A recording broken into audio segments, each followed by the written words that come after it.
Judiciary के लिए जो 3 साल की प्रैक्टिस की बात की जा रही है, लंबे समय से एक्चुअली वो चल रही है। हम सब उसका वेट कर रहे हैं। जो भी लोग लॉ में हैं, लॉ फील्ड में हैं, अपनी एलएलबी परस्यू कर रहे हैं, या जो भी लोग आने वाले हैं उस फील्ड में, या फॉर दैट मैटर अगर आप ऑलरेडी कंप्लीट कर चुके हैं और जुडिशरी एम कर रहे हैं, तो लगभग सब लोग ही इस बात से कहीं ना कहीं नाखुश हैं।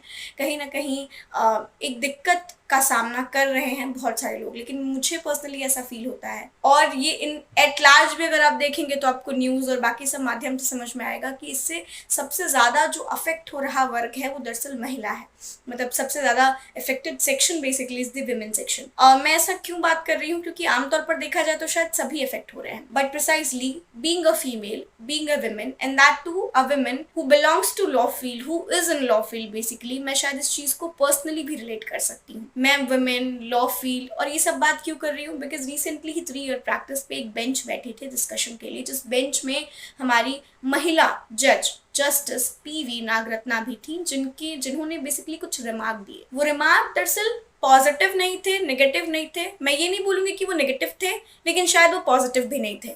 मैं ऐसा क्यों कह रही हूँ, क्योंकि देखिए, जैसे उन्होंने कहा कि जो 3 साल की प्रैक्टिस है, ये दरअसल ये समय भी कम है। मतलब उन्होंने इस चीज़ को जस्टिफाई किया कि महिला के साथ कोई डिस्क्रिमिनेशन यानी कोई भेदभाव नहीं है, बल्कि ये ठीक बात है। क्योंकि आप मतलब एक उन्होंने लाइन कोट की, और मैं भी बहुत पढ़ रही थी इसके बारे में, कि अब जब तक बार में नहीं रहते हैं बेहतर तरीके से, तब तक आप बेंच में आ पाने की या बेंच में काम कर पाने की दरअसल बेहतर परिस्थितियों को नहीं अडाप्ट कर पाते हैं। उनके कहने का दरअसल मतलब ये था कि जब वो बार कहनी है तो उनका मतलब है वकालत, और जब वो बेंच कहनी तो उनका मतलब है सिक्के का वो पहलू जो जजेस के पास होता है। तो दरअसल उनका कहना था कि आप जब बार में बेहतर करिएगा तभी आप बेंच में आकर के भी बेहतर करिएगा। मैं ये कहना चाहती हूँ और मैं ये बताना चाहती हूँ दैट बीइंग अ वुमेन, बहुत सारी लड़कियों और बहुत सारी वुमेन्स के लिए इतना टाइम नहीं होता है, इतना समय वो नहीं दे सकती हैं कि वो पहले 5 साल या 6 साल का एलएलबी करे, उसके बाद वो 3 साल प्रैक्टिस करे। और 3 साल प्रैक्टिस में भी हम उस भारत देश में रह रहे हैं जहाँ पे जूनियर्स और फ्रेश एडवोकेट्स को ज़्यादा बेहतर तरीके से ट्रीट नहीं किया जाता है,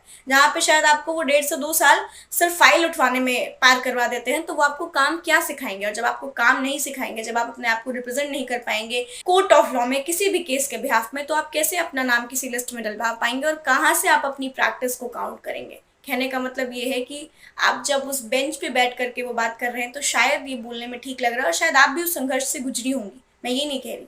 लेकिन आज का जो स्थिति है वो और बदतर है, बेहतर होने की स्थिति में नहीं दिख रहा है, जिसकी वजह से अगर आप ऐसा स्टेटमेंट दे रहे हैं तो शायद महिलाएं और ज़्यादा इन सब चीज़ों से जो है वो परेशान होंगी। देखना ये है कि कैसी चीज़ें रिजॉल्व होकर के आती हैं। बाकी आपका क्या कहना है इस बारे में।